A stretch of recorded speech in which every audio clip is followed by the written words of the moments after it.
Okay, so have you ever like totally had this like awesome opportunity just land in your lap, Yeah. but then that little voice in your head pipes up and it's like, oh no, you can't do that. What if you fail? It's the worst. Oh, tell me about it. It's like our brains are hardwired for self-sabotage sometimes. Right. So today we're diving into a tool that claims to like shut that voice down. Yeah. It's called the 5-second rule.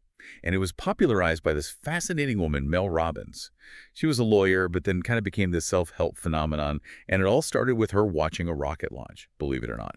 And it's not just some random feel-good thing, you know?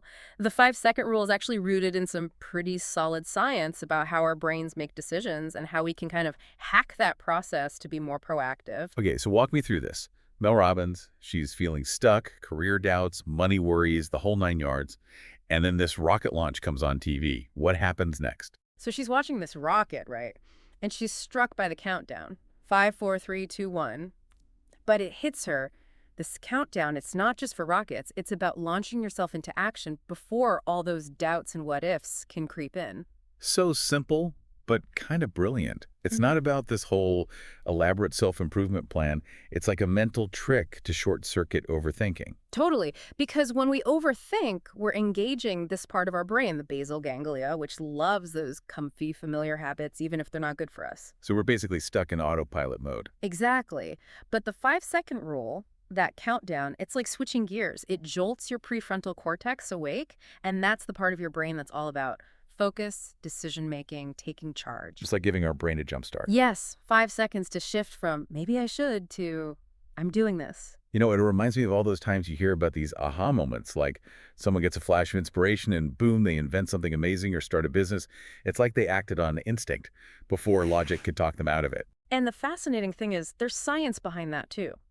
Research shows that when we set a goal, our brains are practically hardwired to scan for opportunities related to that goal. So it's like that feeling when, say, you decided you want to take up painting and then suddenly you're noticing art supply stores everywhere. That's your brain saying, hey, here's your chance. Exactly.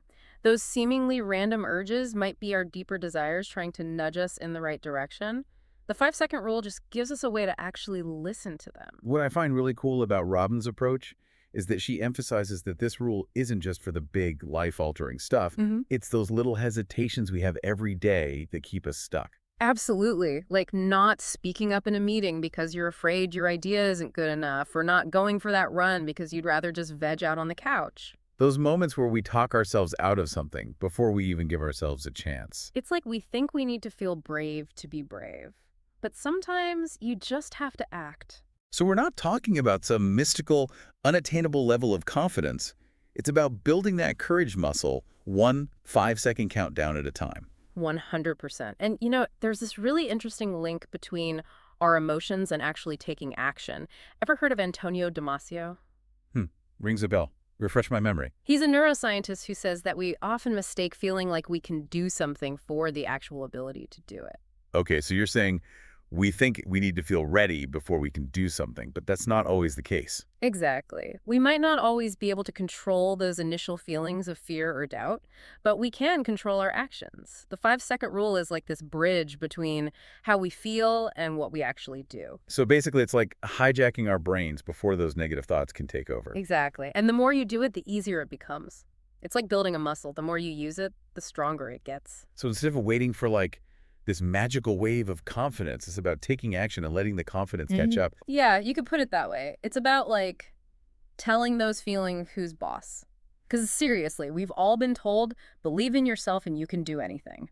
But like, what if it's the doing that makes you believe? That makes a lot of sense, but it's easier said than done. So how do we actually put that into practice, especially when those doubts start creeping in? Well, in the book, Robbins has this great analogy about how we hold ourselves back in relationships, you know, like being afraid to be vulnerable or have those tough conversations. Right, holding back from that promotion because you're afraid to fail, or not starting that creative project because you don't think you're good enough, that kind of thing. Exactly. And Robbins is saying we do this in other areas of life too. It's like we're afraid to fully go for it. And that's where that fear paralysis sets in, right? Yeah, and that's where the 5-second rule comes in. You don't need to wait for the fear to vanish. You just got to act.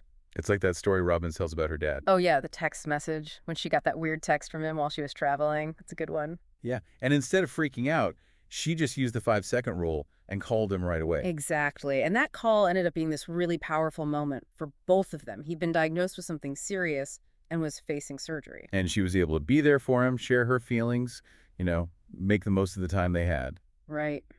It's a good reminder that life's short. Have those tough conversations. Don't wait for the perfect moment because it might never come. It's so easy to get caught up in the day-to-day and forget about what really matters. But, how can we use the 5-second rule to actually live a more meaningful life? Well, one way is using it to figure out what truly lights you up. Like those passions we ignore because they seem impractical or whatever. Right, those what if I could thoughts. Like, what if I started writing that novel? But then we talk ourselves out of it. And that's where the countdown comes in. Hmm. Notice that little voice, and 5, 4, 3, 2, 1, take action before you can second guess yourself. Give ourselves permission to actually try, even if it's scary or doesn't make sense to anyone else. Right, because even if you don't become some famous artist or writer, just going for it can bring so much joy and fulfillment, you know? It's about making your life richer, not necessarily about the outcome. Okay, so we've talked about hesitation, confidence, but what about, actual anxiety? How does Robbins deal with that? Well, she's really open about her own struggles with anxiety and how she uses the 5-second rule for that, too. Which so many people deal with, right? Whether it's just everyday worries or full-on panic attacks. Yeah, and she uses this analogy comparing anxiety to almost getting into a car accident, like that near-miss feeling. Okay, your heart's racing, you're on high alert, but then your brain's like, oh, wait, we're fine, and you calm down. Right. But with anxiety, that near miss is happening internally. Your body's freaking out, but your mind doesn't know why, so it starts searching for a reason. And that's when the overthinking spiral starts. Exactly. So you might not control those initial feelings of anxiety, but you can control how you react to them. And that's where the 5-second rule comes in. Yeah, she uses it as a pattern interrupt. Like when those anxious thoughts start swirling, she counts down from 5 and shifts her focus to something positive. Gratitude, a happy memory, something grounding. So it's like hitting the reset button on your brain before it can go down that rabbit hole of what ifs. Exactly. You're basically reminding your mind that you're safe, you're okay, and this feeling will pass. There's that saying, worrying is like a rocking chair. It keeps you busy but gets you nowhere. This feels similar. It is. And Robbins goes even further, pointing out how fear and excitement are physiologically the same thing. Wait, really? You mean those butterflies before a presentation? That's the same feeling as excitement? Yep. Our minds just label them differently. So instead of nervous energy, what if it was get hyped energy? I love that. It's a total mind shift, but it makes such a difference. Because now those feelings are working for you, not against you. It's empowering. You're not controlled by your emotions. You get to choose how you see them, how you respond. So it's like we can actually rewire our brains to be like, bring on the butterflies. That's just excitement getting me ready. Exactly. And Robbins talks about how important it is to actually take action, to get out there and do the things that scare us, even in little ways. She tells us a really cool story about this group of Cisco engineers, and some of them were like the biggest introverts ever, but she challenged them to use the 5-second rule to introduce themselves to 3 strangers. Okay, what happened? And you know what? Even the shyest ones, they did it.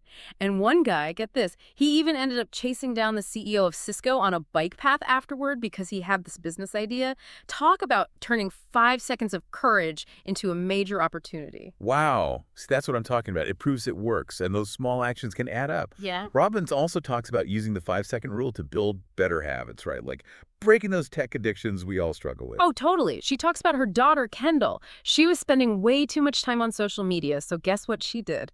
5, 4, 3, 2, 1, deleted Instagram and VSQ right off her phone. Talk about willpower. But it shows how we can use this for anything. Set boundaries, take back control. Okay, but let's be real for a sec. What about those really big fears? Like phobias, public speaking, those things that just feel impossible to overcome. Robbins talks about this too.